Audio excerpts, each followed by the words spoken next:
안녕하십니까. 윤석병 변호사입니다. 그러니까 형사 절차에 있어서 수사를 받고, 그 다음에 죄가 인정되면 형사 재판에 이제 넘겨지고, 이제 죄가 없는 것으로 판단되면, 이제, 수사 단계에서 그냥 무혐의로, 혐의 없음으로 이제 종결이 되는데,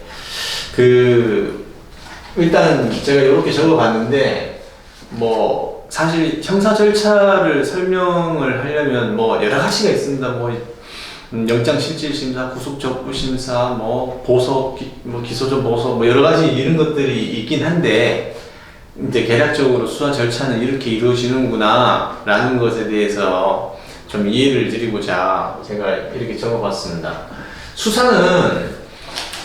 수사에 관한 권한은 검사가 가지고 있습니다. 검사가. 그러니까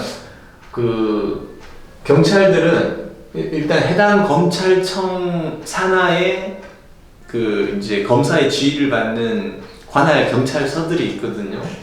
그렇게 해서 이제 보통은 이제 경찰에서 수사를 하고, 그 다음에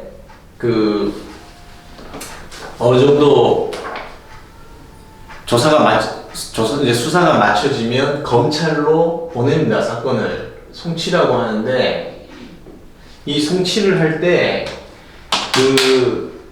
담당했던 수사관이 의견을 붙입니다. 이거는 처벌해야 될 것 같습니다. 이거는 처벌 대상이 아닙니다. 이렇게 기소 의견, 불기소 의견, 이런 의견들을 피력해서 검찰로 사건을 넘깁니다. 모든 사건은 검찰로 가게 되어 있습니다. 물론 경찰에서 수사하지 않고 검찰에서 직접 수사하는 경우도 있습니다. 그런 사건들은 좀 더 사안이 중대하거나 이제 사이즈가 좀 크거나, 아니면은 단순히 형사법적인 문제가 아니라 민상사법적인 어떤 법리가 많이 개입되는 경우들은 검사가 이제 직접 담당해서 수사를 하는 그런 경우가 있는데, 그럼 수사는 이제 어떻게 시작되느냐 하면, 이걸 이제 수사의 개시라고 하는데, 수사의 단서라고 합니다. 전문 용어로는. 제가 쓴 글이니까 말씀을 드리면, 수사가 시작되는 개시 원인은 인지가 있습니다. 인지수사는 검사가 이거 문제가 있어 해서 직접 여러 가지 내사를 통해서든지 자료를 축적하고 조사를 내부적으로 한 다음에 딱 해당 사건에 대한 피의자나 이런 것들을 소환한다, 증거를 수집하고 이런 것들을 직접 하는 겁니다.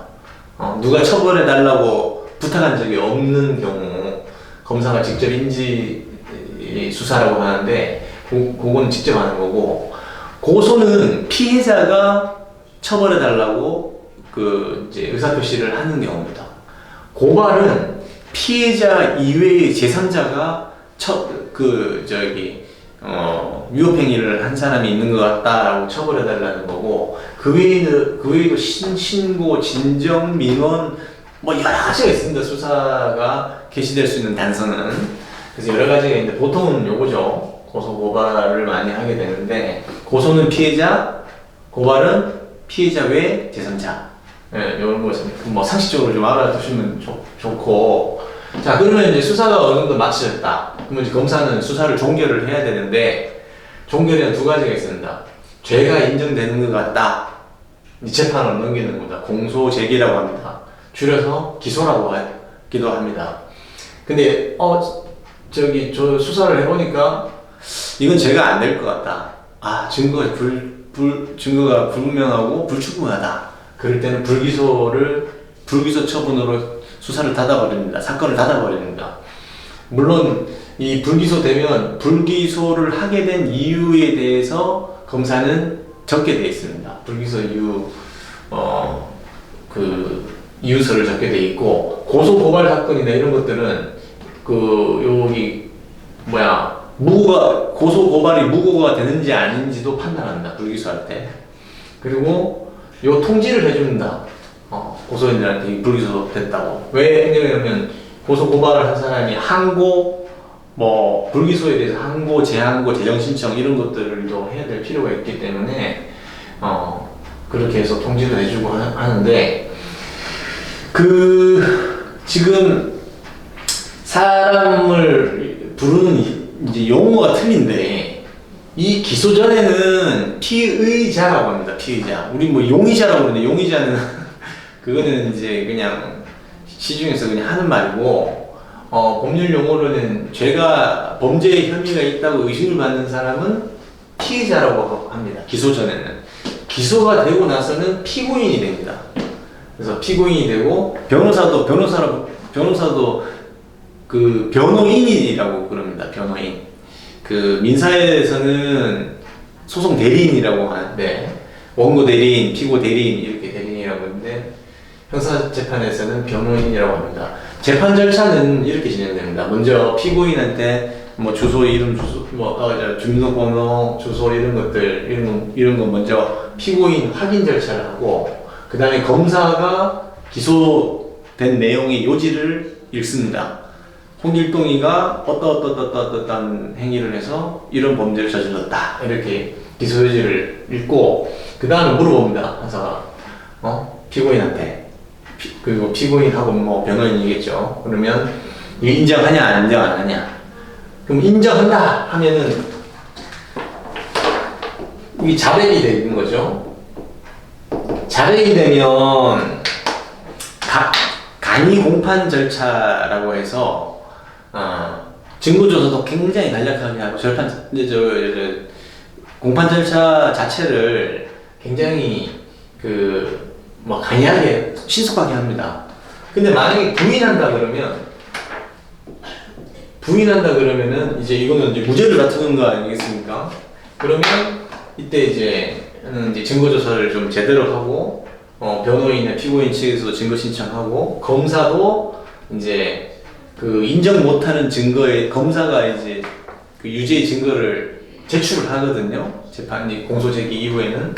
그러면 인정 못하는 증거에 대해서는 이제 검사가 필요한 증인을 부른다든지 해서 증거조사를 하고, 증인신문이나 뭐 검증이나 감정이나 뭐 이런 여러 가지를 하게 됩니다. 그래서 그런 것들을 쭉 해서 서로 다투는 거죠. 검사하고 피고인 및 변호인 측에서. 그리고 나서 이제 어느 정도 서로 쌍방의 주장이 정리가 되고 증거가 나올 만큼 다 나오면 이제 판단할 수 있는 상황이 되면 이제 결심을 하게 됩니다. 결심을 하고 나서 이제 언제 선고하겠다. 왜냐면 판사님도 여기서 그 기록을 보고 증거를 보고 유죄인지 무죄인지 판단을 해야 되겠죠. 기간이 걸리는데 뭐 통상은 2, 3주입니다. 형사는. 그리고 이제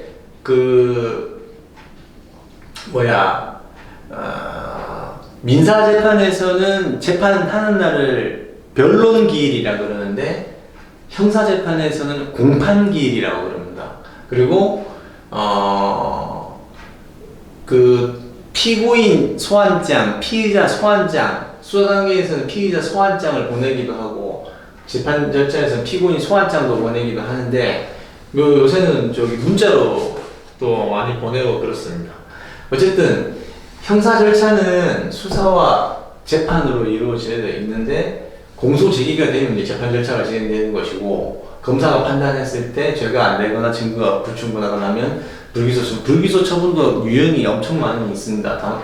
그래서 어쨌든 처벌하지 않겠다라고 하는 게 불기소 처분인데, 이거에 대해서는 고소 고발 사건인 경우에는 항고, 재항고, 재정신청 이런 것들 통해서 다투면 되는 것이고, 공소 제기가 됐을 때는 이 사람들의 원하는 것이 이제 재판 절차가 이제 실행이 되는 거기 때문에 여기서 어떻게 처리되는지 보면 되겠습니다. 그래서 수사 절차하고 공판 절차는 계략적으로 이렇게 이루어지는데, 일단 용어가 이렇게 다르구나 라는 정도, 그리고 절차가 이렇게 되는구나 라는 것들에 대해서 이해를 하시고, 영장실질심사라든지 구속적부심사라든지 구체적인 어떤 죄에 대해서는 차후에 제가 이제 요새 좀 더 많이 바빠져가지고 시간이 날 때마다 영상을 올리도록 하겠습니다.